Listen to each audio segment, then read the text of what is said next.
now to the Middle East because the United States and Saudi Arabia have signed a $142 billion arms deal on the first day of President Trump's tour of the Middle East, his first major trip since he returned to the White House. The President and the Saudi Crown Prince signed an economic partnership between their two countries. The US will provide warfighting equipment to Saudi Arabia, who will in turn invest $20 billion in artificial intelligence in the US. Donald Trump is hoping to secure trade deals worth more than $1 trillion during his four-day trip, which also includes stops in Qatar and the United Arab Emirates. Well, our chief international correspondent, Lise Doucette, is in Riyadh for us. Well, so far on this first stop on President Trump's first official foreign visit, there's been a lot of pomp and ceremony. And as we've just been seeing, a lot of signing of those deals. Deal making is one of the priorities for President Trump on this visit. There's said to be many billions of investment of Saudi money in the United States in sectors ranging from aerospace to artificial intelligence to energy. And Saudi Arabia wants to get something too out of the United States, access to its markets, advance to technology. But of course, there's also great symbolism in this visit. It's the second time that Riyadh has been chosen for President Trump's first stop. So how much does it matter to the kingdom? We're joined here by Ali Shahabi, who is a Saudi political analyst. Thank you for joining us, Ali Shahabi. Twice being chosen for the honor of the first visit. How much does that matter to the kingdom? It matters. Symbolism is important. Packaging is important, and the U.S. relationship is very important for the kingdom.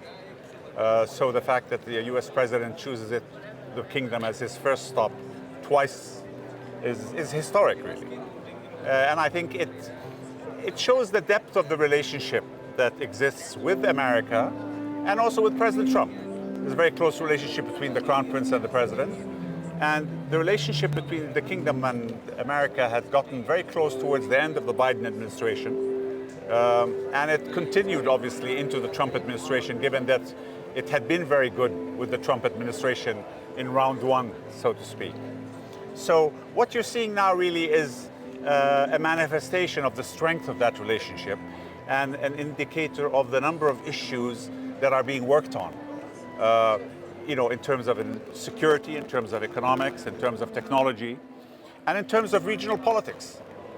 Would it be too cynical to say that it's all about money? It came after the Crown Prince Mohammed bin Salman made it clear that the kingdom was willing to invest $600 billion in the U.S. economy, and now that seems, as President Trump says, it's gone up to $1 trillion. Well, I mean, those are symbolic figures. More than symbolic. Well, they are symbolic because they're an accumulation of investments that have been planned for a while and are planned in the future, but they're also joint ventures, and there's an element of joint venture investment in the kingdom. The kingdom is investing really in industries in America where it can have technology transfer, where it can encourage those companies to come into the kingdom and operate, where it can encourage them to offshore into the kingdom.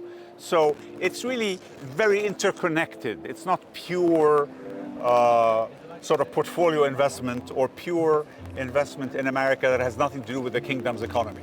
What are the high value items that are at the top of the Crown Prince's list? We've heard that they want access to sensitive technology that current American rules don't allow the kingdom access to. In AI, there's a desire to have access to sensitive technology, and we're getting good indications from the Americans that that will be allowed.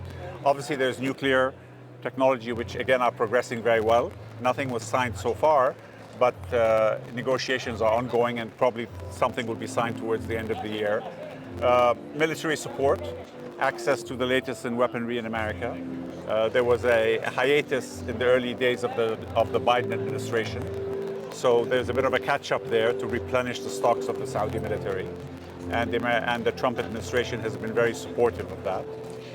How much is the regional situation? How much does that matter to Saudi leaders? Will Mohammed bin Salman take this opportunity to press President Trump to do more?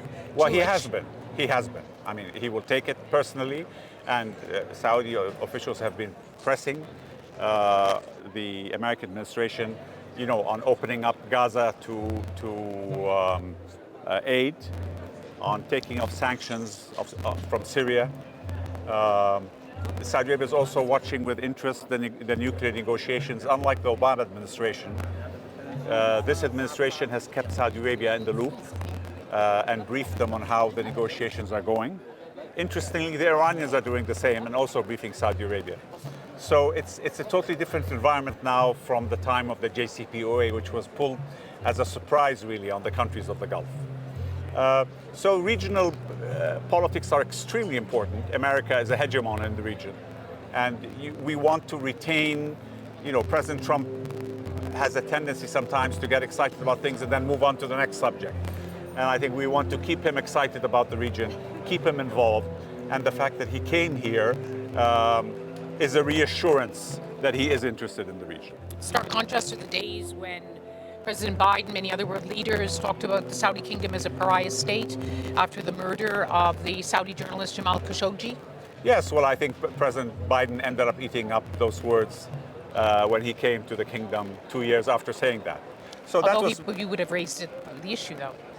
well, he may have raised the issue, but I mean, he ended up eating those words, frankly, and the relationship ended up getting much better towards the end of his term. Ali Shahabi, thank you very much for Thank joining you. us here in Riyadh. It's a measure of the changing times, and it is a time where it is these wealthiest, most ambitious Gulf states, Saudi Arabia, Qatar, United Arab Emirates, want to be sitting at the top table and want to be sitting next to President Trump.